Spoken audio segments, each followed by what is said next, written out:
In this episode, we make it to James Bay. We started in Nemaska, rode the Eastmain and Muskeg Roads. We finally reached the Billy Diamond Highway and took it all the way to the end. Then we had dinner in Chisasibi and splashed our toes in the salty waters of the Arctic Ocean.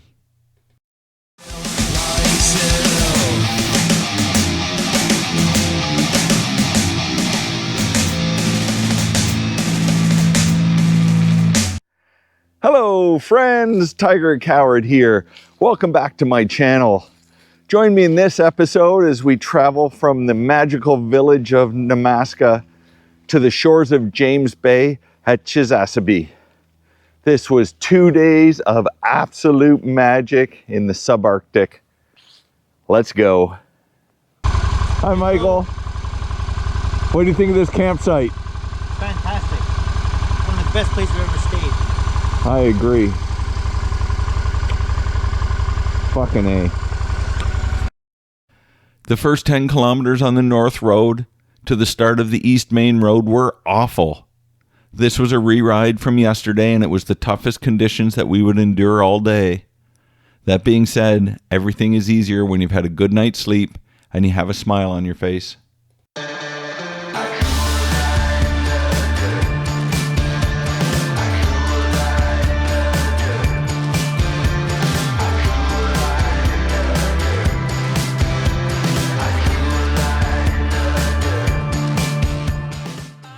There was almost no traffic and very little wind today, but that meant that every truck that did pass us left a terrifying cloud of dust over the road that took us 30 seconds to ride through.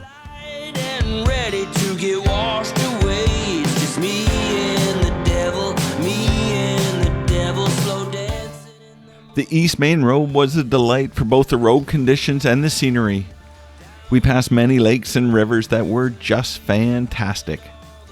Stopping at the Eastmain Power Generating Station, we were impressed by the size of the facility and the complexities for engineering mega projects like these.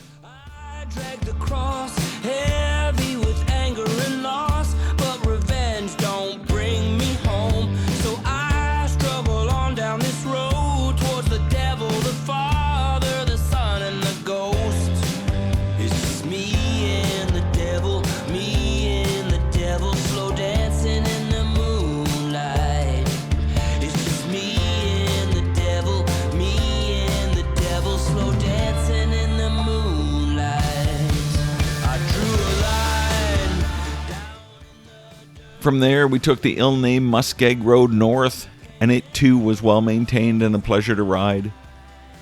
I call it Illen Nam because the Muskeg is swamp or bog, and the last 30 kilometers before reaching Billy Diamond was dry, powdery silt. That stretch was deep, soft, and nearly unmanageable. This time I had no doubts about the trip despite how difficult it was to ride, but I was very happy to reach the asphalt. Once on the Billy Diamond Highway, we headed south to Relais 381, a glorified truck stop, housing complex, and heliport. We filled up with gas and treated ourselves to a top-notch poutine. Truck stop poutine is always the best. We knew there was wild camping just south of Relais 381, but we were too tired to ride any further, so we decided to stay.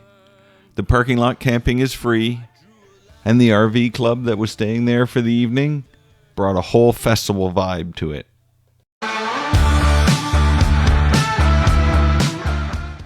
The day began in a less magical setting than we've become used to. Today we clambered from our tents onto the gravelly tarmac of a subarctic truck stop. Freshly showered, dried tents, and a spirit of serenity made for an effortless departure. As we decamped the enchanted world of Relais 381, the air was already a seductive 17 degrees, or 64 Fahrenheit, and the day was full of promise. The Billy Diamond Highway was heavenly, as it was freshly paved for about 50 kilometers, where it metamorphosed to 40 kilometers of bumpy gravel. But after the experience of the last 2 days, this was a piece of cake.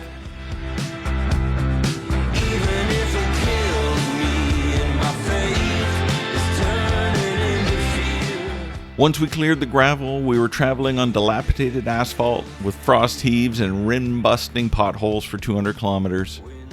It's easy to become complacent on this road with its rolling hills and long sweeping curves, but you need to be cognizant of the perils lurking in the pavement. There are frost heaves the size of basketballs and deep potholes and cracks that are waiting to snatch you from the saddle and catapult you down the tarmac.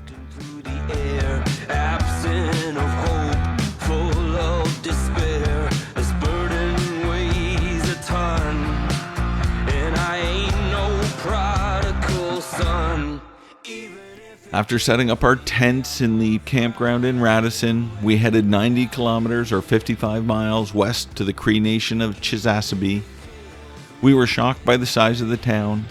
It has 6,500 residents, and we were dumbfounded by all the new buildings and ongoing construction. Online reviews declared that dinner at the Retro Days Cafe was the best food in town. The claim to having great wings proved valid and delicious, but the real highlight of the stop was meeting the proprietor, Roger Orr, who regaled us with stories and played us a song on his guitar. It was great. The song is called The Mystery Song.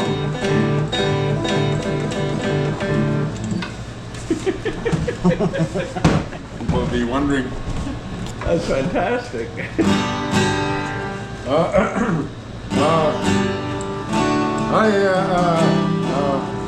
This is a bit of Bob Dylan. Okay. I'll try. And he's from here, Bob Dylan, right? Oh yeah. I didn't know he was Cree, but I knew he was from here. My grandfather.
That was fantastic. Yeah. Tell me your name again on camera. So Roger Orr. Roger Orr. All right. Owner of RDC. Owner of RDC. I'm just going to make sure I get the in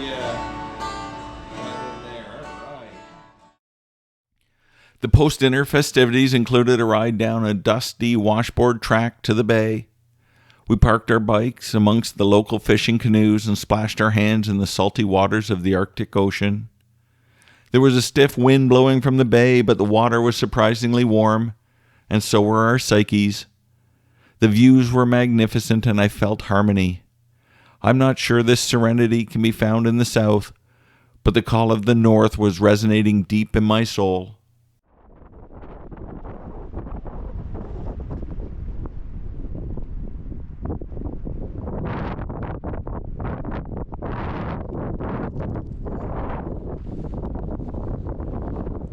I apologize for the wind noise. I left my windsock at the campsite. I didn't think it'd be this windy because inland it's not. It's 28 degrees and we're on the shores of James Bay. This is awesome.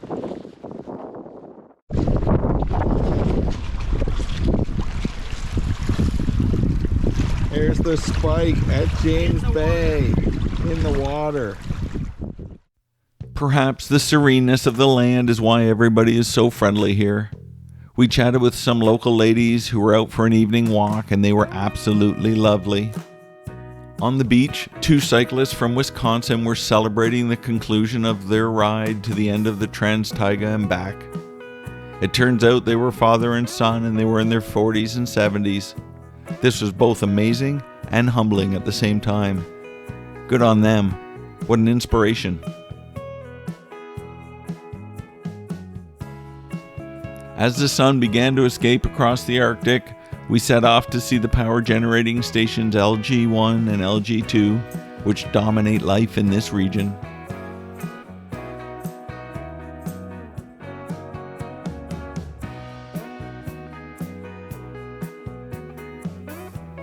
The power stations and dams are spectacular feats of engineering.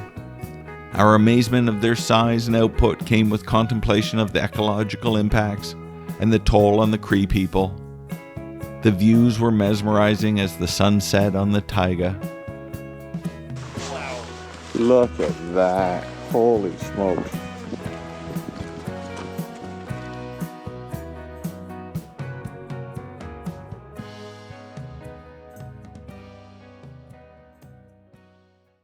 Well, there you have it, friends. 2 magical days. Join me in the next episode as we take on the big challenge of the Trans-Taiga Road. Our first step will be trying to reach Mirage Outfitters, 435 kilometers from where we're camped today. It's a big ask, and we're not sure if we're going to make it. Join me in the next episode and see if we do. Thanks for watching. Please hit like and subscribe and share it with a friend who might like it. Bye for now.